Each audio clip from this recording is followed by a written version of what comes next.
ഹമാസുമായുള്ള വെടിനിർത്തൽ കരാർ നിലവിൽ വന്നതോടെ ഗാസയിൽ നിന്ന് ഇസ്രായേൽ സൈന്യം പിന്മാറി തുടങ്ങി. ഗാസയിലെ പല പ്രദേശങ്ങളിലായി കഴിയുന്ന 10,000-കണക്കിന് പാലസ്തീൻകാർ വീടുകളിലേക്ക് മടങ്ങി തുടങ്ങി. ഗാസയിലെ ഏതാനും സ്ഥലങ്ങളിൽ സാന്നിധ്യം തുടരുമെന്ന് അറിയിച്ച ഇസ്രായേൽ സൈന്യം തങ്ങളുടെ നിയന്ത്രണത്തിലുള്ള കേന്ദ്രങ്ങളിൽ നിന്ന് ഒഴിഞ്ഞു നിൽക്കണമെന്ന് ജനങ്ങളോട് ആവശ്യപ്പെട്ടു.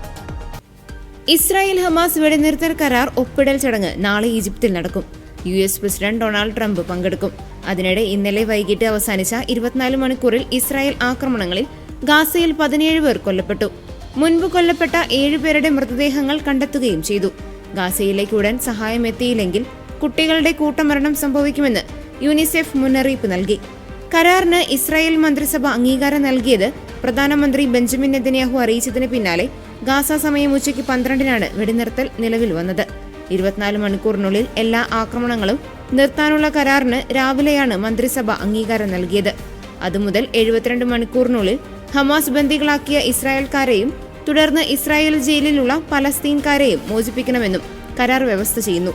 വെടിനിർത്തൽ നിരീക്ഷിക്കാൻ അറബ് രാജ്യങ്ങളിൽ നിന്നുള്ള 200 സൈനികരെ ഗാസയിൽ നിയോഗിക്കും. ഗാസയിൽ നാളെ മുതൽ സഹായം എത്തിക്കാൻ UN-ന് ഇസ്രായേൽ അനുമതി നൽകി. 1.7 ടൺ സാധന സാമഗ്രികൾ വിതരണത്തിന് UN സജ്ജമാക്കി.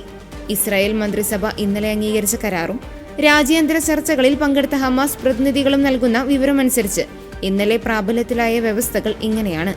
ഇസ്രായേൽ സൈന്യത്തിന്റെ പുനർവിന്യാസം നടന്ന് 72 മണിക്കൂറിനകം 48 ബന്ദികളെ ഹമാസ് മോചിപ്പിക്കണം.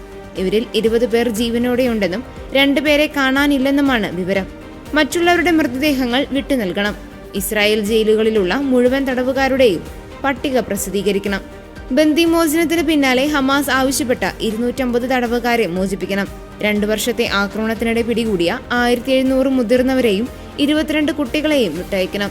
360 ഹമാസ് അംഗങ്ങളുടെ മൃതദേഹങ്ങൾ കൈമാറണം. ഇസ്രായേൽ ജയിലുകളിലുള്ള എല്ലാ പാലസ്തീൻ സ്ത്രീകളെയും കുട്ടികളെയും മോചിപ്പിക്കണമെന്ന് വ്യവസ്ഥയുണ്ടെന്ന് ഹമാസ് വ്യക്തമാക്കിയിട്ടുണ്ട്.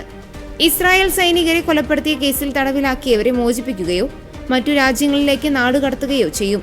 ഇവർക്ക് ഇസ്രായേലിലും വെസ്റ്റ് ബാങ്കിലും പ്രവേശന വിലക്കുണ്ട്.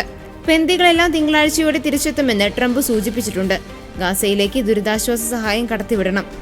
ഗാസയുടെ തെക്ക് വടക്ക് മേഖലകൾക്കിടയിലെ 2 പ്രധാന റോഡുകൾ വഴി സഹായ വാഹനങ്ങൾക്ക് സ്വതന്ത്രമായി പോകാൻ കഴിയണം. 600 ട്രക്കുകൾ ഓരോ ദിവസവും കടത്തിവിടുമെന്ന് ഇസ്രായേൽ. ഭക്ഷണത്തിനും വൈദ്യസഹായത്തിനും പുറമെ ജലവിതരണം, അഴുക്കുചാൽ, അറ്റകുറ്റപ്പണികൾക്കുള്ള സാധന സാമഗ്രികളും എത്തിക്കും. ഗാസയിലുള്ളവർക്ക് റഫ അതിർത്തി വഴി ഈജിപ്തിലേക്ക് പോകാം. ഇസ്രായേലിന്റെ അനുമതിയോടെ യൂറോപ്യൻ യൂണിയന്റെ നിരീക്ഷണത്തിൽ ഈജിപ്തിന്റെ ഏകോപനത്തോടെയായിരിക്കും ഇത്.